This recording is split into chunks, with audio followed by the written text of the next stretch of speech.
మాట్లాడారు. బట్ అది బీజేపీకి కూడా సోకుతుంది. ఏదైతే అసభ్య పదజాలంతో మాట్లాడుతున్నారో ఇవంతా కూడా బీజేపీ కూడా ఫాలో అవుతోంది అనేది. ఇప్పుడిప్పుడే బీజేపీలో కూడా అలాంటి కల్చర్ వస్తుంది అనేది. సో, ఓవరాల్‌గా ఎవరు మాట్లాడినా తప్పే అనేది మాట్లాడుకుంటున్నాం కాబట్టి మీరేం చెప్పదలుచుకున్నారు? కేటీఆర్ గారు నిన్న మాట్లాడిన దాని గురించైనా, గతంలో రేవంత్ రెడ్డి గారు మాట్లాడిన దాని గురించైనా, మీ నాయకులు మాట్లాడుతున్న విషయాలే? ముందుగా మా నాయకుల విషయానికొస్తే, భారతీయ జనతా పార్టీలో ఉన్నటువంటి నాయకులు ఎవరైనా కూడా, ఎప్పుడు కూడా మేము ఒక పద్ధతిని, ఒక విధానాన్ని ద్వారానే మేము పోతాం. గతంలో చూసుకున్నట్టయితే మీరు మా యొక్క అగ్రనాయకులు ఎవరైతే ఉండేవారో వెంకయ్య నాయుడు గారు కానివ్వండి, బంగారు లక్ష్మణ్ గారు కానివ్వండి, వి రామారావు గారు కానివ్వండి, విద్యాసాగర్ రావు గారు, బండారు దత్తాత్రేయ గారు, తర్వాత తరంలో డాక్టర్ లక్ష్మణ్ గారు, కిషన్ రెడ్డి గారు, అదేవిధంగా బండి సంజయ్ గారు, ఇట్లా వీళ్ళందరూ కూడా ఎక్కడ కూడా భాష విషయంలో పోకుండా అసెంబ్లీలో కానీ పార్లమెంట్లో కానీ ఒక ఆ యొక్క సమస్యను అడగాలన్నా దాన్ని ప్రజెంట్ చేయాలన్నా వాళ్ళ మనసుకు నొప్పించే విధంగా భాష లేకుండా ఆ విషయాన్ని మాత్రం చమత్కారంగా ఆ విషయాన్ని అంతే సీరియస్నెస్ తోటి అడిగి ఆ సమస్యను సాల్వ్ చేసుకునేటటువంటి పరిస్థితి భారతీయ జనతా పార్టీ నాయకులు ముందు నుంచి కూడా అవలంబిస్తూ ఉన్నారు. ఎందుకంటే ఒక పద్ధతికి వెళ్ళినటువంటి పార్టీ, మేము ధర్మం కోసం, దేశం కోసం, రాష్ట్రం కోసం, ప్రజల కోసం ఉండేటటువంటి పార్టీ. కానీ ఆ విధంగా పోతున్నప్పుడు మీరు అన్నట్టు అక్కడక్కడ కొన్ని మాటలు మాట్లాడుతున్నారు కొంతమంది క్యాడర్లో, అంటే మెయిన్లో ఉన్నటువంటి వాళ్ళు కాకుండా పక్కన ఉన్నటువంటి వాళ్ళు కొంతమంది మాట్లాడుతున్నారంటే అక్కడ ఉన్నటువంటి వాతావరణంలో వాళ్ళకు ఆవేశం, అంటే అక్కడ జరుగుతున్నటువంటి హక్కులు భాష హననం జరుగుతున్నటువంటి దాన్ని చూసి ఆవేశంలో ఒక మాట మాట్లాడి ఉండొచ్చు. అంతే తప్పిస్తే కావాలని అదే కంటిన్యూగా దీన్ని ప్రజలు ఆదరిస్తారు ఇట్లా మాట్లాడితేనే, ఆ విధంగానే మేము రాజకీయాల్లో ఉండాలి, మేము వెలుగొందుతాం, రాజకీయంలో ముందుకు వస్తాం అనే ఉద్దేశం మాత్రం భారతీయ జనతా పార్టీ నాయకులకు, కార్యకర్తలకు ఎవరు కూడా లేదు. కాకపోతే ఇక్కడ ఏదైతే 10 సంవత్సరాల ముందు తెలంగాణ కోసం గతంలో కేసీఆర్ గారు మాట్లాడినటువంటి భాష కానివ్వండి, ఆ తర్వాత అధికారంలోకి వచ్చిన తర్వాత మాట్లాడినటువంటి భాష కానివ్వండి, దాన్ని మొత్తం తెలంగాణ సమాజానికి ఆపాదిస్తూ మా తెలంగాణకు సంబంధించి మనం ఇంతే ఉంటాం, ఇట్లనే మాట్లాడుకుంటాం, ఇదే మా పద్ధతి అనే టైప్లో మేము ఇట్లనే అంటాం అనేది మొదలుపెట్టిన తర్వాత అదేమైందంటే, అంటే క్యాజువల్గా ఎక్కడైనా దోస్తులు కలిసినప్పుడు కొద్దిసేపు సరదాగా ఏదైనా ఒక 2 మాటలు మాట్లాడతాం, కానీ సీరియస్నెస్గా బయటకు వచ్చినప్పుడు, బయట మాట్లాడుతున్నప్పుడు ఈవెన్ మేము ఎవరం కూడా ఆ విధంగా మాట్లాడం, ఆ విధంగా ఉండం. ఏదో దోస్తులు కలిసినప్పుడు కొంచెం మాట్లాడుకుంటవచ్చు. కానీ ఆ మాటల్ని తీసుకొని వచ్చి జనరలైజ్ చేసి పబ్లిక్ ముందు పెట్టి ఈ రోజున మాకు అధికారం ఇచ్చేస్తున్నారు అని చెప్పేసి అదే కంటిన్యూటీ చేసుకోవటం అనేది చాలా తప్పు. అట్లాగే కాంగ్రెస్ సంబంధించి కూడా కేసీఆర్ గారు అధికారంలో ఉన్నప్పుడు కూడా కాంగ్రెస్ మాట్లాడింది.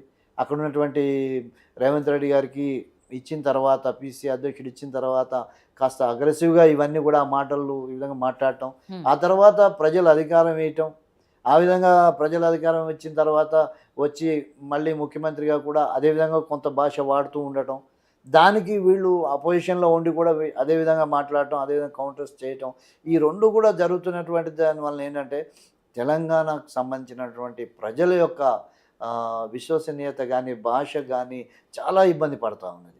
ఇది చూస్తున్నారు. అంటే కాంగ్రెస్కి ఇట్లా తిట్టినా కూడా అధికారం ఇచ్చారు మాకు, అంటే ఇదే పద్ధతి. ఈవెన్ కేసీఆర్ గారు అప్పుడు అన్నప్పుడు, కేటీఆర్ అన్న, హరీష్ రావు గారు అన్న, ఎవరన్నా కూడా అధికారం వస్తుంది కదా, మరి అధికారం వచ్చినప్పుడు ప్రజలు ఒప్పుకుంటున్నారు కాబట్టి దీన్నే ప్రజల భాషగా, మన భాషగా మనం వెళ్ళాలి అని అనుకుంటున్నారు. కానీ అది చాలా తప్పు.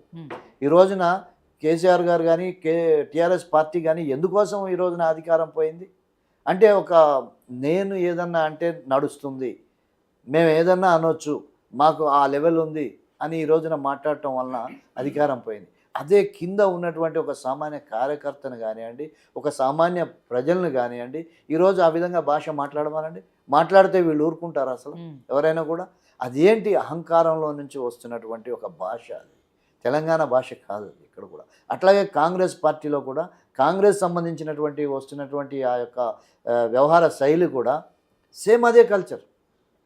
ఇద్దరు చెప్తున్నారు, నువ్వు నేర్పించావు అంటే నువ్వు నేర్పించావు, నువ్వు మాట్లాడలేదా, నేను మాట్లాడలేదా, సో ఈ భాష మీరు అందరూ మాట్లాడుతున్నారు కాబట్టి ఈ విధంగా వెళ్తున్నాం.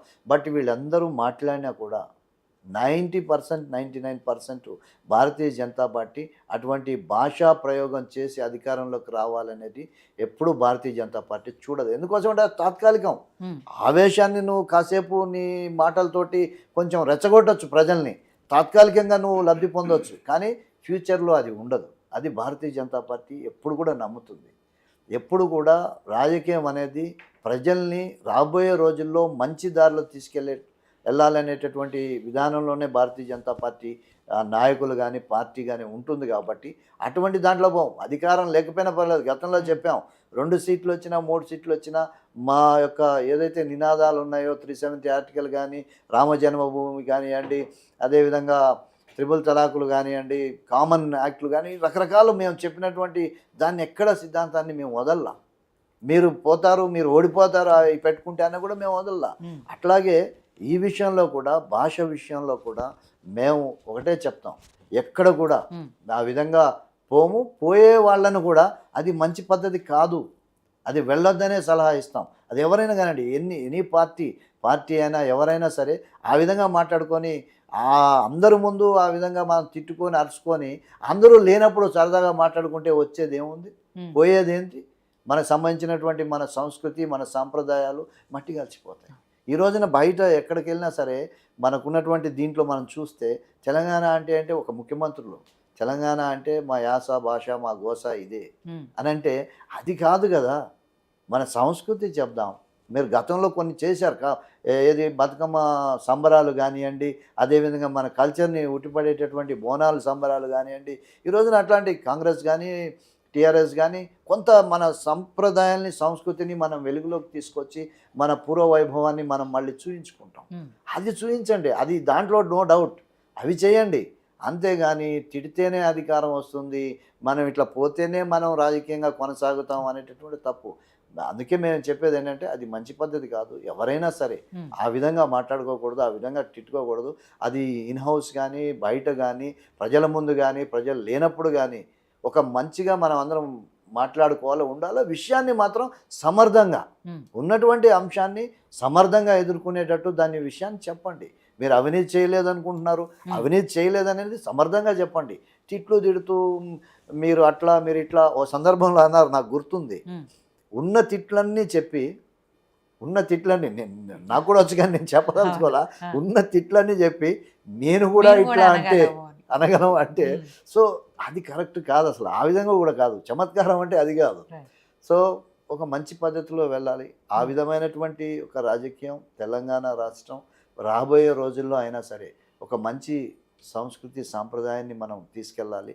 రాజకీయ నాయకులుగా ఉన్నటువంటి వాళ్ళందరం కూడా భాష మీద పట్టు ఉండాలి. భాష మీద పట్టున్నప్పుడు ఇవన్నీ రావు, ఈ వల్గారిటీ రాదు ఎక్కడ కూడా. భాష మీద పట్టుంటే ఆటోమేటిక్గా మనం మాట్లాడే విధానం, మనం ప్రవర్తించే తీరు, మన బాడీ లాంగ్వేజ్, మన మాట అన్నీ కూడా కరెక్ట్గా ఉంటే తప్పకుండా మనకు రిసీవింగ్ అనేది అటు నుంచి కూడా అందరూ కూడా బాగా మన వాదనలో కరెక్ట్ ఉండాలి. వాదన కరెక్ట్ ఉండాలి. ఆ వాదన సమర్థంగా మన వాదన వినిపించాలి. అడ్డంగా అడగోలుగా మా తెలంగాణలో మేము అందరం వింటే చేస్తాం, నువ్వు 1 అంటే నేను 2 అంటా, నువ్వు 2 అంటే నేను 4 అంటా అంటే అరే అది ఎక్కడ? ఏదో సరదాగా కొద్దిసేపు ఫ్రెండ్స్ మాట్లాడుకున్నప్పుడు ఏదో కొంచెం వాగ్వాదాలు చేసుకున్నప్పుడు ఏదో నడుస్తాయి. ఇది అట్లా కాదు. రాష్ట్రం ప్రజలు అందరూ చూస్తున్నారు. మీకు ఒక బాధ్యతాయుతమైనటువంటి ఒక ఇది ఉన్నది, మీకు అధికారం ఉన్నది. ప్రతిపక్షంగా కానీ ఎమ్మెల్యేగా కానీ అధికారంలో కానీ మీరు ఉన్నప్పుడు ప్రజలందరూ చూస్తున్నప్పుడు ఆ విధమైనటువంటి భాష మాట్లాడకూడదు. అది పద్ధతి కూడా కాదు. అది మాట్లాడటం వల్ల మీలో ఉన్నటువంటి అధికారాలతోటి వచ్చినటువంటి అహంభావం, ఈ ప్రజలు మమ్మల్ని ఎప్పటికీ అనుకుంటారులే, మేము ఇట్లా మాట్లాడినా సరే వీళ్ళదేముంది, వాళ్ళు మాకు ఓటేస్తూ ఉంటారులే అనేటటువంటిది కరెక్ట్ కాదు.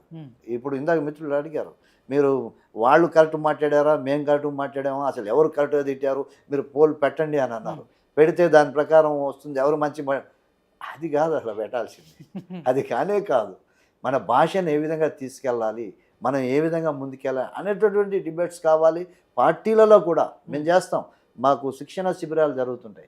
శిక్షణ శిబిరాల్లో ప్రొఫెసర్లు అనేక మంది ఎమినెంట్ పర్సనాలిటీస్ని తీసుకొని వచ్చి అసలు మనం ఎట్లా ఉండాలి, మనం మాట్లాడేటప్పుడు మన మైక్ ఎలా ఉండాలా, మన బాడీ లాంగ్వేజ్ ఎలా ఉండాలా, మన మాట ఎలా ఉండాలా, మన పద్ధతి ఎట్లా ఉండాలా, ఒక ఇష్యూని తీసుకుంటే దాన్ని ఎలా ప్రజెంట్ చేయాలి అనేటటువంటిది మేము ప్రతి కార్యకర్తకు కూడా మేము తర్ఫీదు ఇస్తాం. అంటే మా సిద్ధాంతం అది.